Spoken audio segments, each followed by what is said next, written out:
a comprehensive look at trends, fund profiles, and more in Exploring ETFs. Hi everyone, welcome to Exploring ETFs.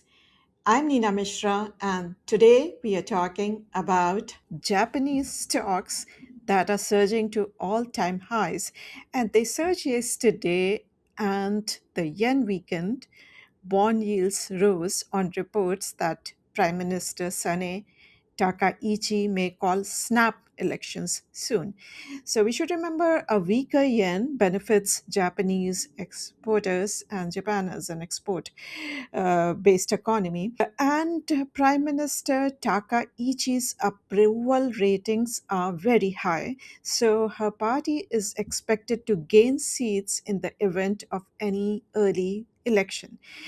And the Nikkei, the stock market index, which has been rising since Takaichi became Japan's first female prime minister in late October last year, that has significantly outperformed the S&P 500 index over the past year. And Takaichi is known as a protege of former late Prime Minister Shinzo Abe, and she is a supporter of Abenomics.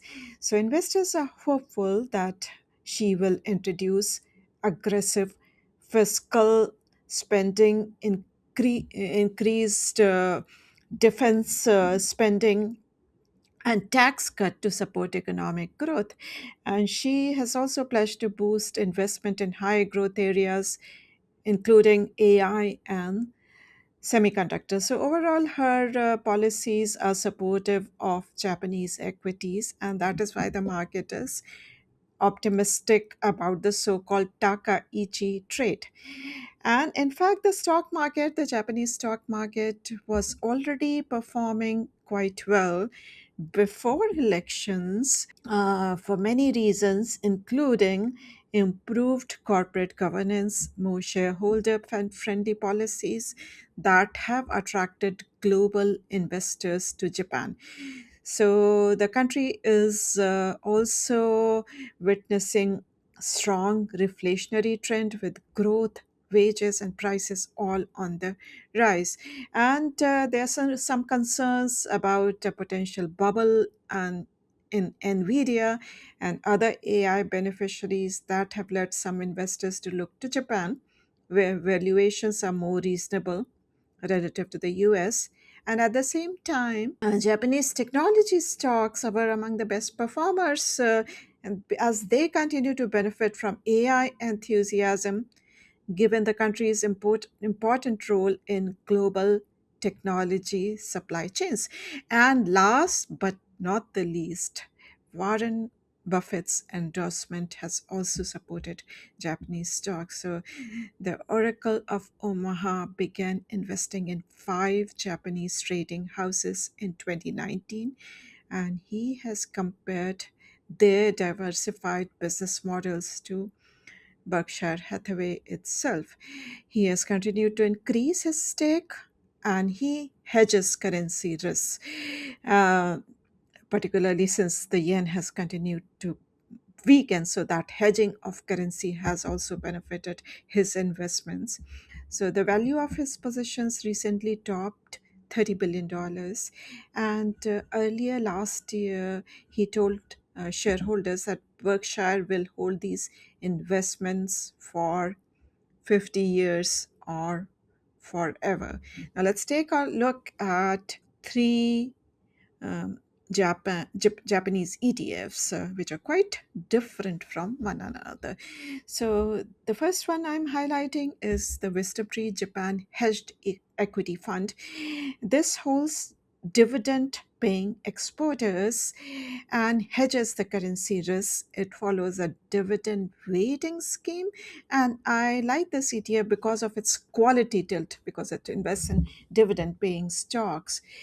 Let's go to the quote page on Saks.com, and you can read our research report articles. I did a podcast with WisdomTree recently. You can listen to that podcast, and using the link, you can go to WisdomTree webpage for this ETF. You can read the insights, learn more, and look at the top holdings: Toyota Motors, Mitsubishi, Sumitomo, Tokyo Marine. These are the top holdings in the ETF, and then these are all um, currency hedged. The ETF is currency hedged.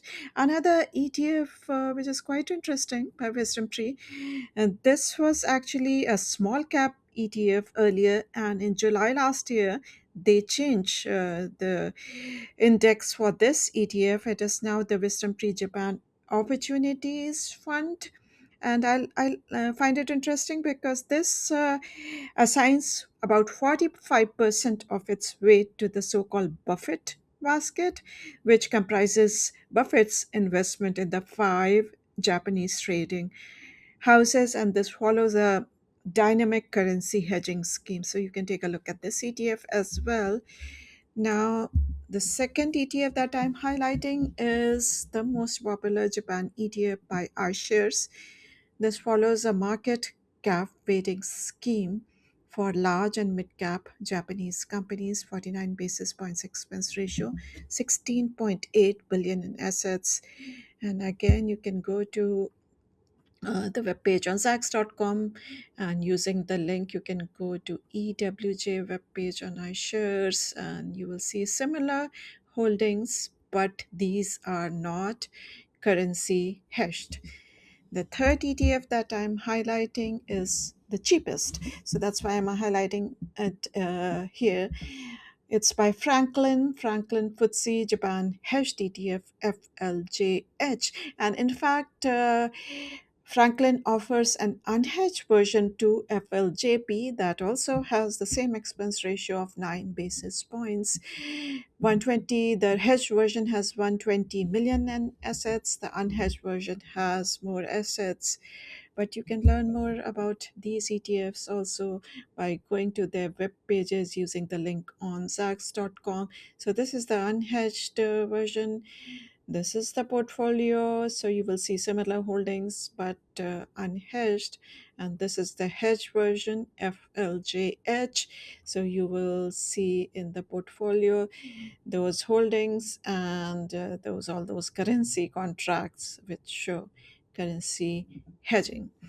Now, on the last slide, I have the comparative performance versus the S&P 500 index. The uh, WisdomTree ETF DXJ, which in full disclosure I own in the ETF investor portfolio that I manage, is up 45% over the past year. The other two ETFs by iShares and Franklin, they are up about 37%, whereas the S&P 500 index is up about 21% over this period. Thanks for watching. Make sure to check out Zacks.com/promo for an interesting offer. Make sure to subscribe to our YouTube video channel so that you do not miss anything. And I'll see you next week.